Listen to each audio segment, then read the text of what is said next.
nous expliquer la différence et la provenance de ces deux vins. Je te laisse argumenter les deux. Alors déjà sur le choix de la couleur du vin, hein, c'est des deux vins blancs. Donc là, pour le coup, pas de rouge avec les fromages. Et vous verrez pourquoi en dégustant. Alors deux vins, donc là, comme il a dit Claude, on fait un peu travailler, un petit peu réfléchir. Donc le premier, Pinot Gris, les Terres de Grès 2016. Donc les Terres de Grès, en fait, c'est le nom de c'est le nouveau nom de nos premiers vins, nos entrées de gamme. Donc c'est des vins qui viennent pas d'une parcelle, mais qui viennent de plusieurs parcelles du même cépage, en l'occurrence la Pinot Gris, et qui sont assemblés.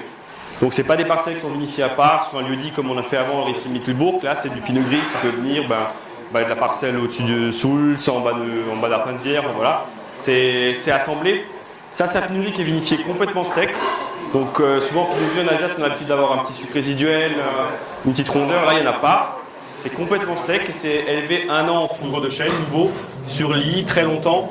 Et du coup, il y a ce côté un peu noisette, presque un peu bourguignon blanc au nez. Par contre, en bouche, on est vraiment sur un Alsace avec plus de tension.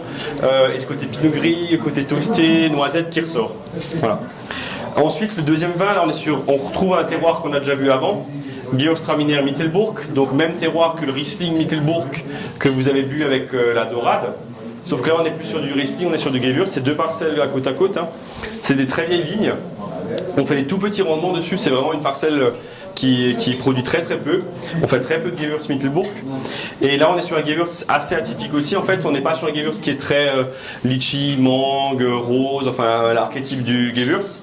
On est plutôt sur un Gewürz un peu agrumes, zeste d'orange, pamplemousse, quelque chose d'un peu plus citronné, plus frais, moins sucré qu'un Gewürztraminer opulent et riche, quoi.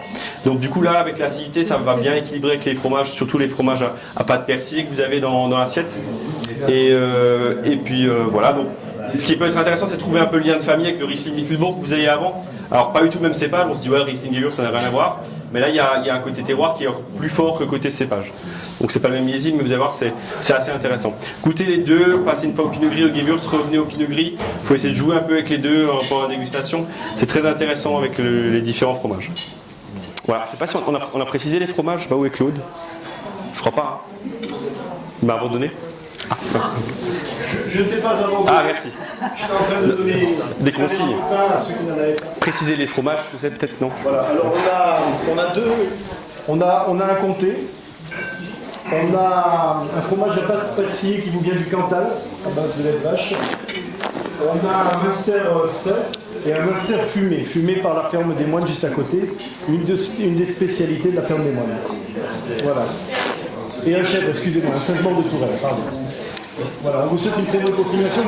Gardez les Munsters pour la fin et le Munster fumé vraiment pour la fin. Avec le Gewürztraminer Mittelbourg, ça sera...